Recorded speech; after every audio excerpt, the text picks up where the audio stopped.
E baseado na Bíblia, espiritualmente, eu e você também poderemos, nessa manhã, fazer uma viagem até esse paraíso.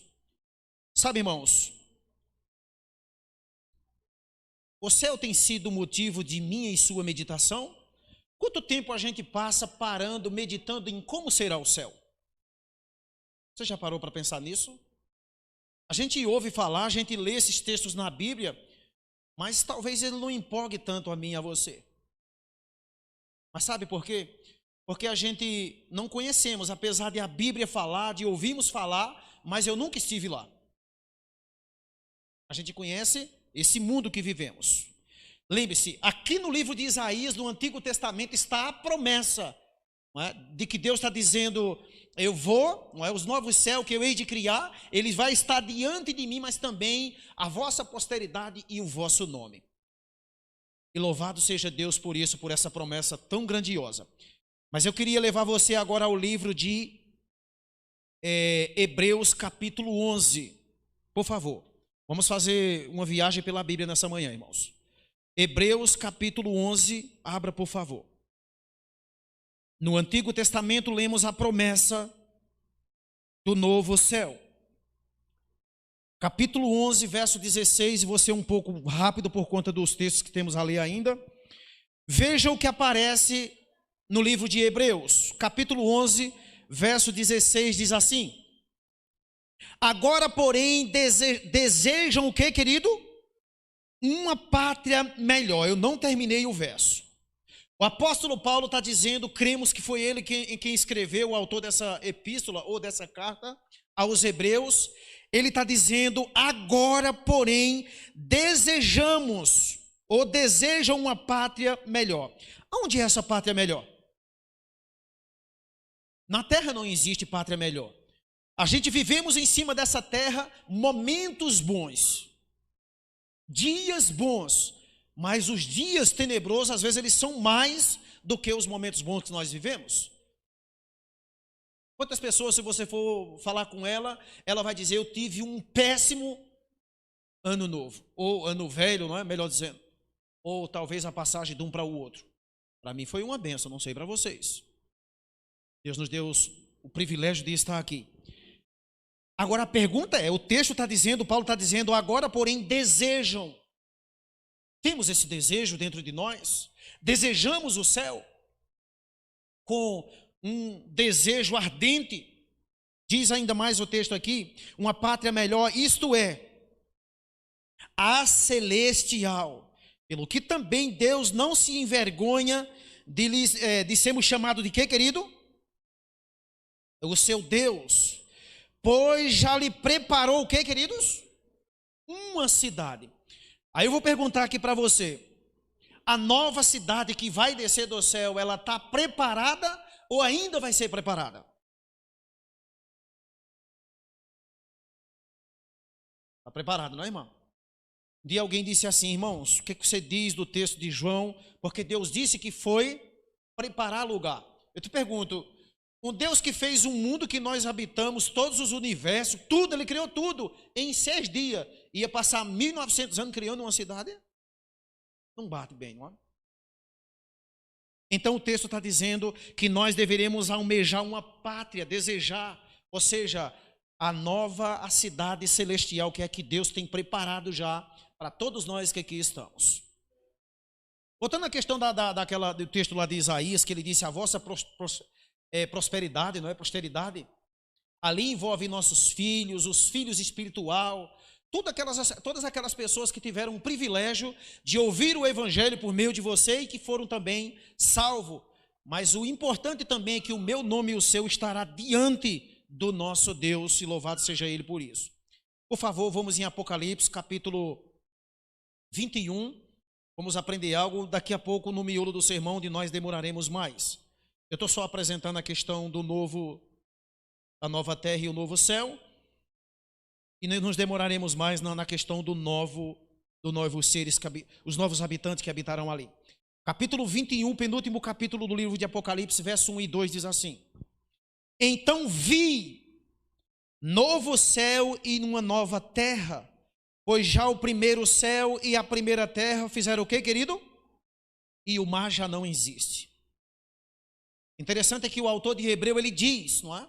Que almejemos, que está preparado a nova cidade. Aqui isso é mostrado ao apóstolo João. E por que Deus fez questão de mostrar isso para João? Para que tivesse escrito e eu e você hoje lesse e acreditássemos com uma intensidade grande nas promessas daquilo que está feito, mas que eu e você não vimos. Alguém aqui já foi no céu? Nem em sonho eu fui lá. Às vezes eu peço a Deus, Senhor, dê-me o privilégio de ao menos ter um sonho, meu Deus, como será aquele lugar. Mas eu creio no que está escrito, pessoas estiveram ali, não existe, mas ficou registrado para o bem-estar de nossa fé e de nossa espiritualidade. Creio nisso. Depois no verso 2 ele diz assim: vi também o que, querido? A cidade santa, a nova Jerusalém, que de Deus descia do céu ataviada como uma noiva para o seu noivo. De onde vem a nova Jerusalém? Do céu. E ela vem ataviada como uma noiva para o seu noivo ou para o seu esposo. Tem a versão de Bíblia que diz como esposa, não? Eu pergunto a você, quem é a noiva ou quem é a esposa? A igreja ou a nova Jerusalém? Pode falar, irmão. No texto bíblico está dizendo que é a cidade. Porém, o povo de Deus vai estar lá dentro. Uma cidade vazia tem alguma graça? Não. Então Deus, ele junta todas as coisas e ele diz a noiva, porque ali dentro dessa cidade já estará lá o povo também novo em nome de Jesus. Eu li, irmão, não contrariando o que o irmão está dizendo, o Espírito de Profecia deixa claro, diz que ela é a noiva do Cordeiro. Ele diz isso. Agora o texto aqui diz como. Você está certo. Diz como, tá certo? Então a noiva do Cordeiro, certo? Ela é apresentada pelo Espírito de Profecia como sendo a nova Jerusalém, óbvio, que está fazendo alusão também ao povo que está ali dentro, que é chamado da igreja de Deus. Entendam isso. Olha o que diz o verso 9, por favor. Então veio um dos 7 anjos, que tinha as 7 taças cheias das últimas 7 pragas, e me disse: vem, eu te mostrarei o que, querido? A noiva, o que ela é mais? A esposa de quem? Do Cordeiro. Aí diz o verso 10: e levou-me em espírito a um grande e alto monte, e mostrou-me, quem foi que ele mostrou aqui? Novamente. Mostrou quem, irmãos?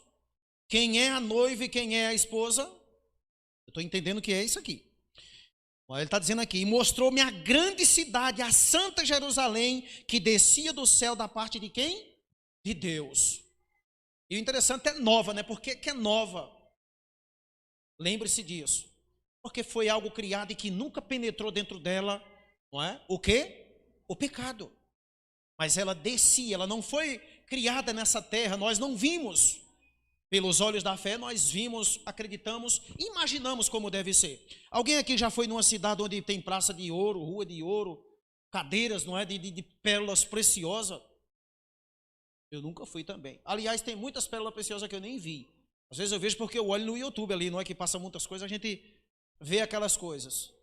Porque, querido, tudo aquilo que é muito precioso e valoroso, você não encontra coisas valiosas de bobeira pelo meio da rua. Alguém aqui já achou ouro aí andando pelo meio da rua? Ou pelo menos nas vitrines da loja, você já viu essas pérolas preciosas, eles deixam ali de bobeira? Não, irmão. Porque senão o ladrão vem e rouba. Entendam isso. Agora nós vamos ver aqui o alcance também dessa cidade. Hebreus 12, aí vizinho, irmãos. Olha o que o apóstolo Paulo nos diz aqui, algo bem interessante. Hebreus capítulo 12, meditaremos em 2 versos, 22 e 23, diz assim: tende, porém, chegado ao Monte Sião. Quem é o Monte Sião aqui, irmãos? Queria que você entendesse uma coisa: na maioria das vezes, quando a Bíblia está falando de Monte Sião, ela está falando do quê? Aí mesmo na Bíblia está a resposta. Olha o que Paulo está dizendo: Tende, porém, chegado ao monte Sião, e o que mais? E à cidade de Deus, do Deus vivo, a Jerusalém celestial, e aos muitos milhares de anjos que ali estão. Quando você vê, às vezes, por exemplo, na terra, quando falava do monte Sião, estava falando de Jerusalém terrestre. Quando está falando do monte Sião celestial, está falando da Jerusalém celestial. E o apóstolo Paulo está dizendo aqui, tende, porém, chegado. Todo dia eu preciso me achegar a essa cidade, sabia, irmãos? Mesmo aqui na terra. O texto está aqui no livro que eu estou com ele aqui detrás de mim, chamado Visões do Céu. Quem quiser viver o céu um dia ou lá no céu, precisamos começar a viver o céu aonde? Minha casa tem que ser um céu. Isso. Aqui o texto. Página 89 por diante você vai encontrar isso. A pergunta que eu faço quando leio esses textos é: será que a minha casa tem sido um lugar aprazível onde eu posso olhar e dizer realmente é como, não é o céu. É como se eu estivesse vivendo o céu aqui. Porque é uma preparação. Nós estamos vivendo num mundo se preparando para a eternidade. Mas a preparação tem que ser de tal maneira que é um visitante chegar na minha casa, ou eu ao trabalhar, ou estar na escola, ou andando pelas ruas da cidade, as pessoas que se aproximam de mim, elas precisam sentir a influência celestial. Sabiam disso? Tem que ser dessa maneira. Olha o que o apóstolo diz mais no verso 23. A universal assembleia e igreja dos primogênitos. Capítulo Hebreus 12, perdão. Verso 23, eu estou lendo agora. Verso 23 de Hebreus 12. Achou? Diz assim, olha. A universal assembleia, igreja dos primogênitos, escritos no céu. Preste atenção nisso, irmão. Escrito nos céus. Ninguém que não tenha o nome escrito no céu, no livro da vida do Cordeiro, pisará aquela cidade. Já lhe digo algo quando terminar aqui a leitura. E diz mais, os primogênitos, escrito nos céus, tende chegado a quem, querido? A Deus, o juiz de quantas coisas? De todos. E ao espírito dos justos. Como é a situação desses justos? Aperfeiçoado. O que é uma coisa aperfeiçoada, irmão? Hein, queridos? Percebe que a Bíblia não está chamando justos. Não é? Aqui eles aparecem como já impecáveis. Por quê? Porque foram aperfeiçoados. Ou seja, Cristo já colocou neles a sua justiça. Cristo já colocou sobre os salvos as vestimentas da sua justiça, ou seja, as vestimentas de salvação, da glorificação. Mas eu queria entender isso aqui com vocês. Justos aperfeiçoados. Sabe o que é isso, irmãos? Cristo, ele olha para mim e para você nesse momento. E sabe uma coisa bonita que Cristo analisa em mim e em você? É que eu e você não somos perfeitos. Mas o desejo que temos de alcançar a perfeição. No livro Fé e Obras, página 82, diz assim, a serva do Senhor, ela diz assim, Cristo analisa, ele está reparando com qual tipo de espírito eu estou a fazer as coisas. E ela continua dizendo, ele está vendo nossos esforços, nossas lutas, e aquilo que eu não posso fazer, porque existe o inatingível, sim ou não? Quem é que aqui guarda os mandamentos impecavelmente? Ninguém.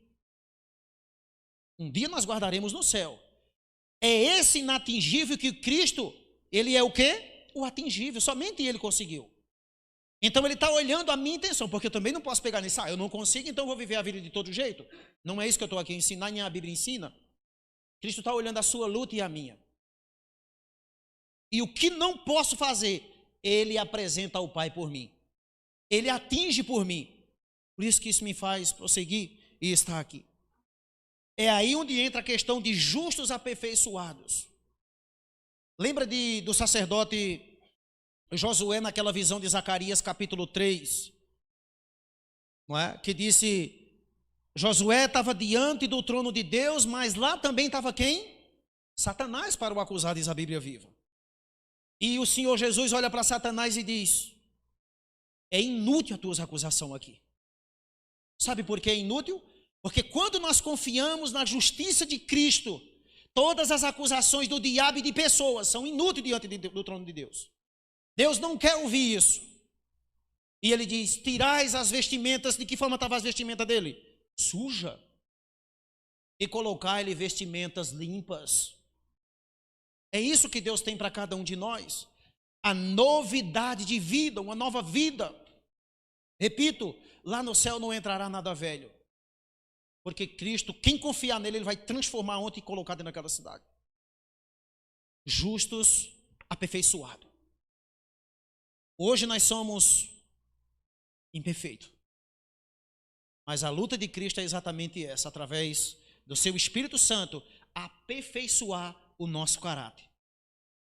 A nossa comunhão, que é danificada também. Eu queria levar você agora, por favor, 2 Coríntios capítulo 5, e aqui nós vamos entrar em algo mais dolorido e bom. 2 Coríntios capítulo 5, versículo 17 por diante. Verso 17 por diante. Diz assim na versão que estou a usar: portanto, se alguém está em Cristo, essa pessoa é o quê, irmãos? O que é uma nova criatura, irmão?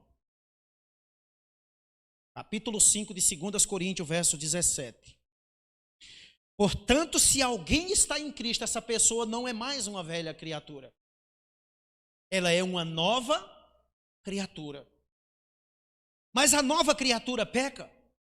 Irmão, o senhor está gravando ali não, tá? Eu está gravando, então eu vou ter que me sustentar aqui. Eu vou ficar aqui, certo? A nova criatura peca, irmão. Peca, querido. Quem é que vive nessa terra sem não pecar? Quem é que vive nesse mundo? Você não tem noção de quantos pecados você já cometeu, de quando o ano se rompeu até aqui?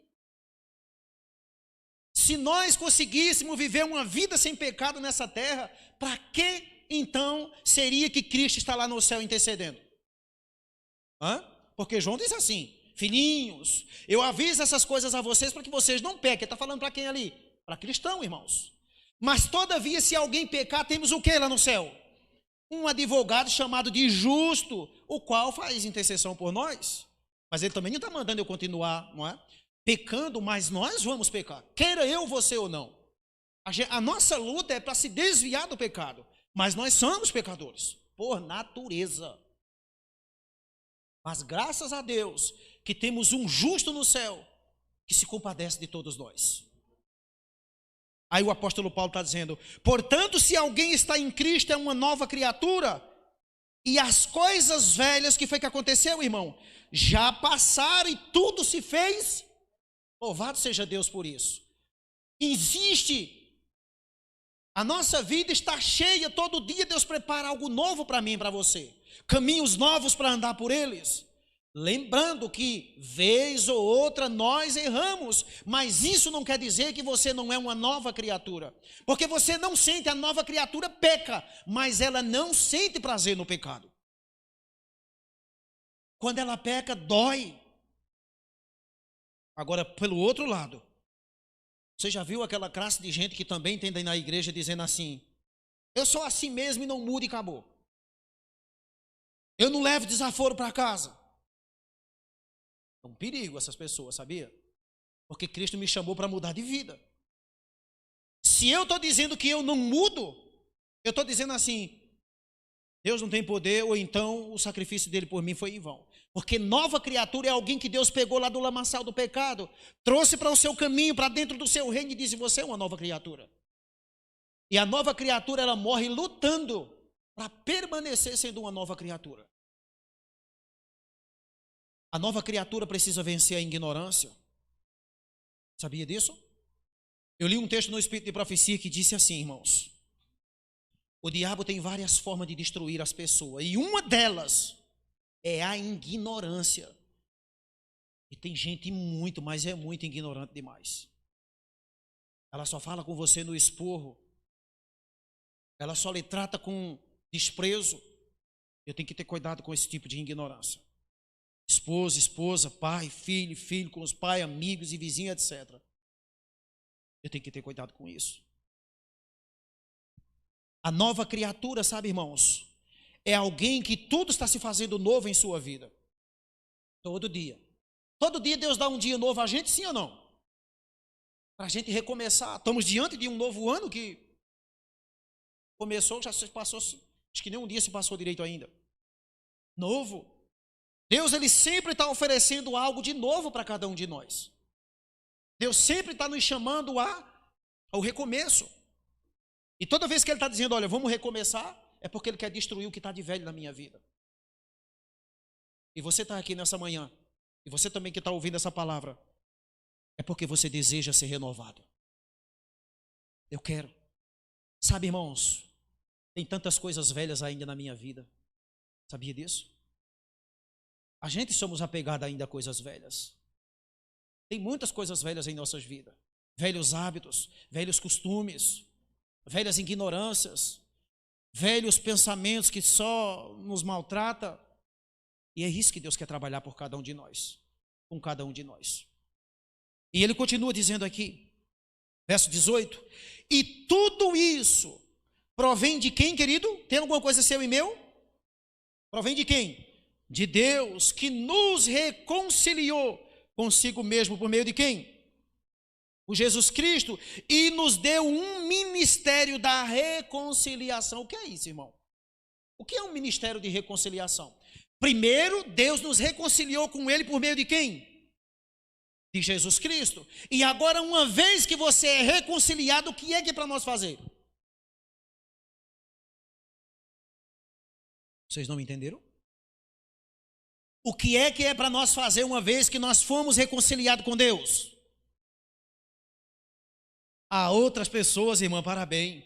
Eu preciso agora assumir um compromisso com o reconcílio do mundo que está perecendo com Deus, com o Senhor Jesus. Ele nos deu, a Bíblia está dizendo que Ele nos deu esse ministério. Eu não sei se você já recebeu, mas Deus nos deu um ministério da reconciliação, para levar essa mensagem para que outras pessoas sejam então renovadas e vivam a novidade de vida. Vivam, comece a querer viver o céu na sua casa, no seu trabalho, na sua vida, no seu casamento, nos seus relacionamentos amigáveis, para um dia estarmos prontos para viver um céu na eternidade. Mas que compromisso temos assumido com essa mensagem, irmão? Que compromisso? Você tem levado a reconciliação às outras pessoas? Deus quer ser reconciliado com os filhos que estão por aí. É verdade que tem muitos que não querem essa reconciliação. Tem muitos que, se você for falar de Bíblia para eles já saem correndo. Ou às vezes até começa esculhambando com a Bíblia, e é dolorido isso. Não crê e fica dizendo bobagem. Mas eu tenho que ir. Isso é com eles e Deus. Eu tenho que levar as pessoas à reconciliação com Deus. Porque quando as pessoas entenderem essa mensagem, que elas queiram ou não, aí então vai haver o que, querido? O fim. O que está lá em Mateus capítulo 24, verso 14? E este evangelho do reino será pregado em quantas pessoas? A todo mundo. Embora todo mundo não aceitando. Ou seja, e esta reconciliação será ensinada, apresentada a todo mundo. E depois que isso acontecer, então vai vir o quê? O fim. Eu já disse isso aqui outras vezes, vou repetir novamente, e até porque está sendo transmitido. Eu, às vezes, encontro irmãos perturbados, aperreados, machucados, e eles dizem assim, volta, Senhor. Ah, como eu queria que o Senhor voltasse. Irmão, se Cristo voltasse comigo nessas condições, eu me perdia. Lembra o que Pedro diz lá? Cristo não voltou ainda porque Ele é longânimo. Ele não quer que nenhum de nós pereça, mas que todos cheguem a um conhecimento e obtenham a vida eterna. Lembre-se disso. Ele diz no livro de João, capítulo 1, Deus enviou o seu Filho ao mundo, não foi para condenar o mundo, mas para salvá-lo. Agora um dia vai haver a condenação, porque as pessoas escolheram. Lembre-se disso. E no verso 19 ele diz assim, irmão, isto é, muito mais bem explicado ainda está dizendo o apóstolo, isto é, Deus estava em quem? Em Cristo, reconciliando consigo, quantas pessoas aqui ele está reconciliando? O mundo diz esse texto. Agora é óbvio, o mundo todo não está querendo. Todos não estão querendo. Mas nem por isso ele deixou de continuar com a obra da reconciliação. Isto é, Deus estava em Cristo, reconciliando consigo o mundo, não imputando aos homens o que, querido? Os seus pecados. E nos confiou a mensagem da reconciliação, irmãos. Deus confiou essa mensagem a você que está ouvindo aqui esse sermão nessa manhã. Eu que farei com ele daqui para frente. Você que está ouvindo também lá pelo outro lado. Deus nos chamou aqui com um propósito. E agora eu vou voltar ao que nós discutimos na lição da escola sabatina. Como o irmão Ronaldo ali falou. Nós não somos um povo de barganha.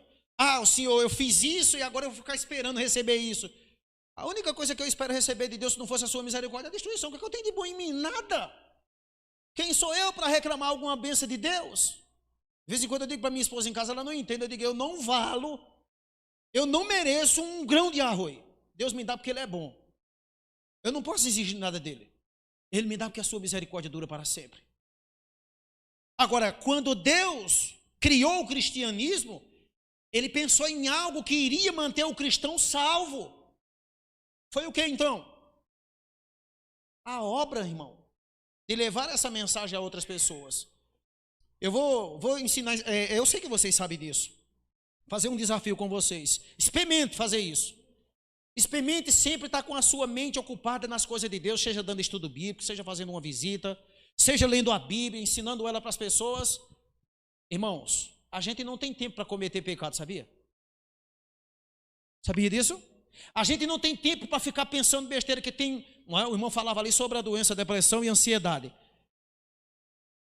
Nós temos que respeitar os depressivos, orar por eles e os ansiosos. Mas você já leu no livro Mente, Caráter e Personalidade o que é depressão?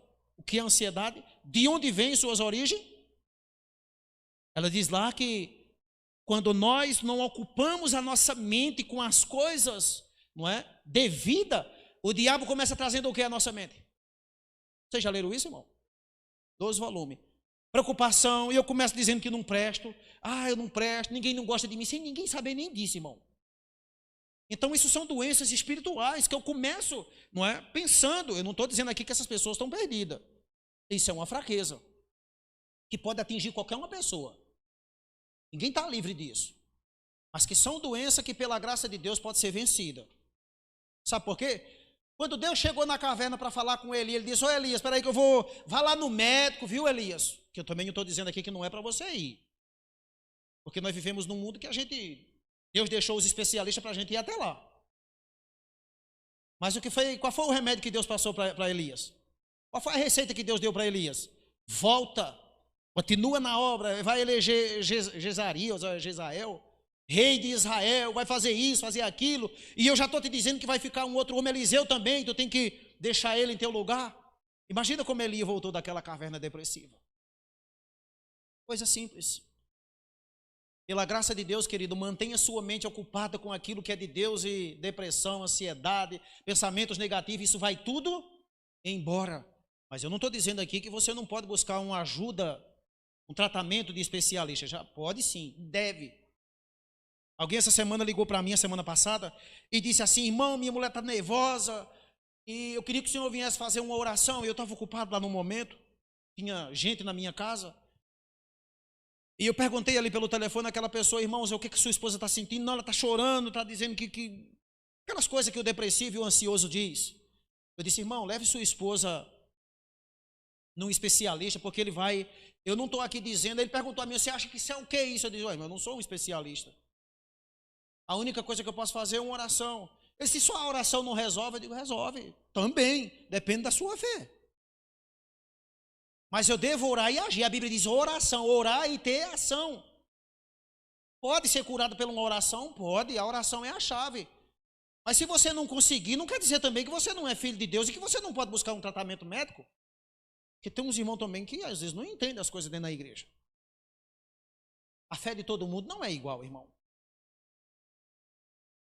Foi todo mundo que orou e desceu fogo do céu? Só Elias que eu vi ali na Bíblia. Paulo era homem de Deus, mas ele não orou para descer fogo do céu. Hã? Quantas pessoas oraram para abrir o mar vermelho? Quantas? Só Moisés. Ah, os outros não eram porque não abriram o mar?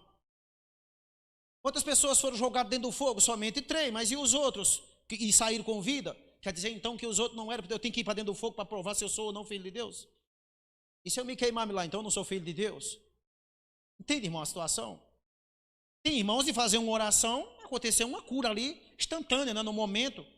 Terá outros de orar. Quantas vezes eu já orei pela minha coluna, ela continua aqui toda danificada.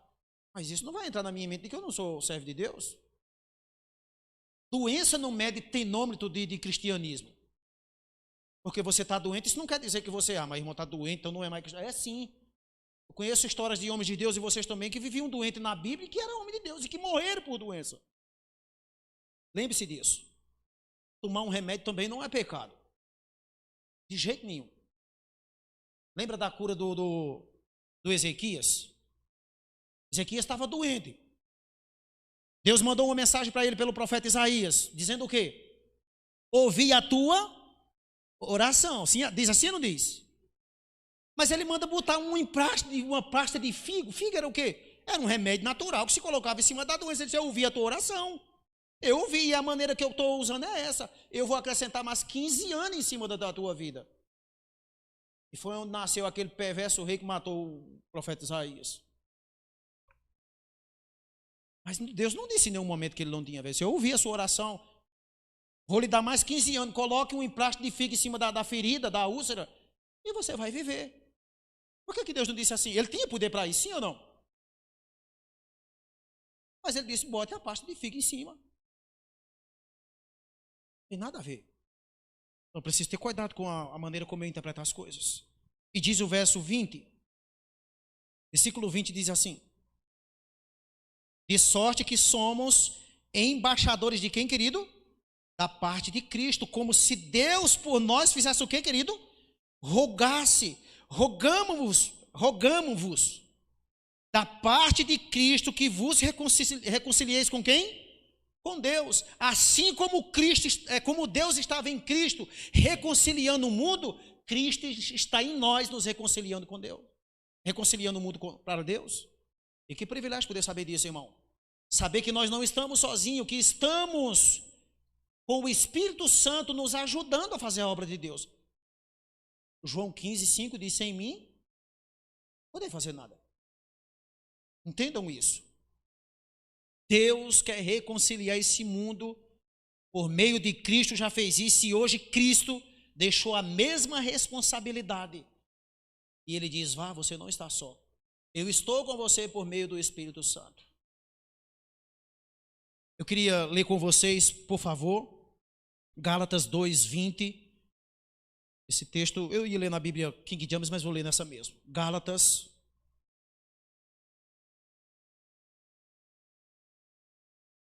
2:20. É aí na frente, irmãos. 2:20 é conhecido o texto, vocês conhecem. O que está escrito aí no verso 20? Estou ou fui crucificado com Cristo. Já não vivo eu, mas Cristo vive em quem? Em mim. A nova vida, diz a versão que eu tenho aqui atrás, essa não diz desse jeito, a vida que agora vivo, ou a nova vida, depende da versão de Bíblia, no corpo, vivo na fé do Filho de quem? Que fez o que comigo e com você? Que me amou e a si mesmo se entregou por mim. E eu devo fazer a mesma coisa por ele. Mas eu queria prestar atenção nessa palavra que ele diz, fui crucificado. Será que o meu ego foi crucificado já? Será? Será que quando eu desci esse tanque batismal, irmão, será que eu voltei para a nova vida ou eu continuei com a mesma velha vida? Eu não estou pregando aqui perfeição, porque não temos. Mas eu estou dizendo que Deus exige que nós avancemos a cada dia a nova vida. Mesmo de vez em quando, aqui ou ali, querendo lembrar, deixar o velho homem agir. Porque isso aconteceu na vida de quase todos os escritores da Bíblia. E eu preciso dessa nova vida. Mas antes da nova vida, o segredo da nova vida é a cada dia eu começar matando, crucificando o quê? O homem velho. Os costumes velhos, os hábitos velhos, Olha o que Paulo diz em Romanos. Volta aí, por favor. Romanos, capítulo 6. Capítulo 6, verso 4 diz assim: de sorte que fomos o quê, queridos? Só muda a expressão de palavra. Sepultados com ele pelo batismo, na morte, para que, como Cristo ressurgiu dentre os mortos, pela glória do Pai, assim andemos nós. De que forma também? Em novidade de vida. Louvado seja Deus por isso. Eu preciso andar na novidade de vida. E é isso que era o que estava sendo discutido aqui na lição. O irmão ali estava ensinando aqui. É essa novidade de vida que vai criar nas pessoas também. É verdade que às vezes atormenta elas um pouco. Mas muitos também vão querer saber, irmão, o que foi que mudou na